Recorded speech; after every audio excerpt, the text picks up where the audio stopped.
You should have waited until you could afford a real wedding, my mother said, lips curled, arms crossed. Backyard weddings are for poor people. I'm embarrassed for you. She said it with the same voice she used when I brought home my first trophy in school, disappointed that it wasn't bigger. That was 2 weeks before the wedding. My father didn't even call. My sister said she had plans that apparently didn't involve watching her only brother marry the love of his life under the string lights I hung myself. I remember standing at the altar, bare feet on grass, vows echoing through the open air, my wife's hands in mine. I wasn't thinking about who wasn't there. I was thinking about her, about the way she believed in me when no one else did. And then the video blew up. We didn't expect it. Just a random guest uploaded a clip. Me singing her vows, the way she cried, the dogs running down the aisle with the rings. It was honest. It was real. 23 million views. Suddenly, we were the couple who proved love didn't need money. Media interviews, brands calling, strangers telling us we gave them hope. And then the phone rang. Her number. "I'm so proud of you," my mother said, like she hadn't spit on everything we built. "Maybe we could catch up." I didn't hang up, not right away. I wanted her to feel heard. That's how revenge works. Not loud, quiet. You draw them in, make them think the door's still open. She didn't know she was already locked out. Let's rewind. It started earlier than the wedding. My mother always saw me as a failed investment. She wanted a doctor. I built websites from my bedroom. When I told her about Emma, she rolled her eyes. Graphic designer? So unemployed.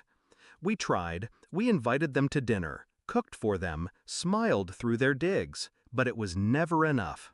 When we told them we were getting married in our backyard, she laughed.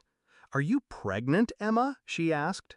That night, Emma cried. I didn't. I just listened. Quietly, I filed it away. You don't declare war with a scream. You wait. You study. After the wedding went viral, they all came crawling. My mother, my father, suddenly sentimental.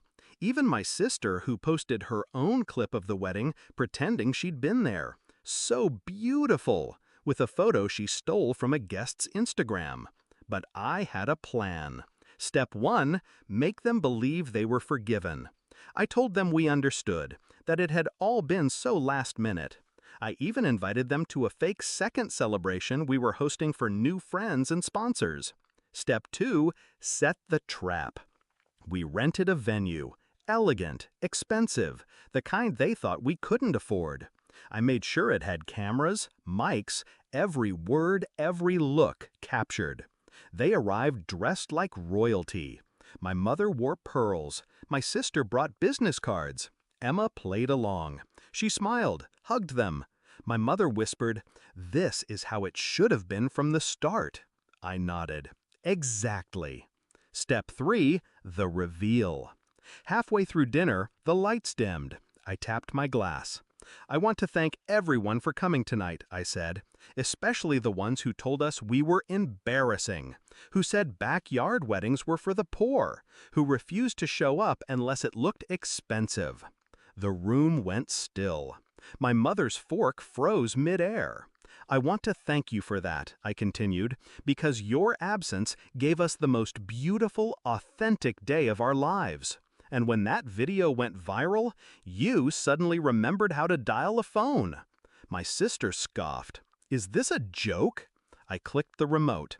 Screens around the venue lit up. Clips of their texts, their emails. Her saying, "I'm embarrassed for you." My sister writing, "Let me know if you ever do a real wedding." The room watched.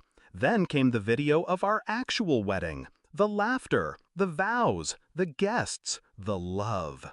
"This," I said, "was the wedding, and you weren't in it.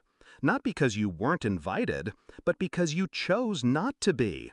My father tried to speak. I raised a hand. "This isn't about punishing you. It's about protecting what we built. You didn't believe in it when it was small. You don't get to benefit from it now that it's big. Security escorted them out, calmly, politely, just like we rehearsed.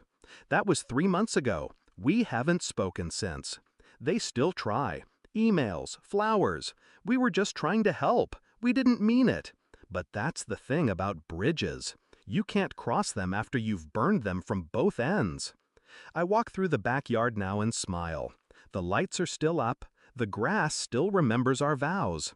I think about how easy it would have been to fight them with rage. But revenge isn't rage. It's restraint. It's letting someone fall into the grave they dug with their own arrogance. They said a backyard wedding was embarrassing. Turns out, it just wasn't for them. And neither am I.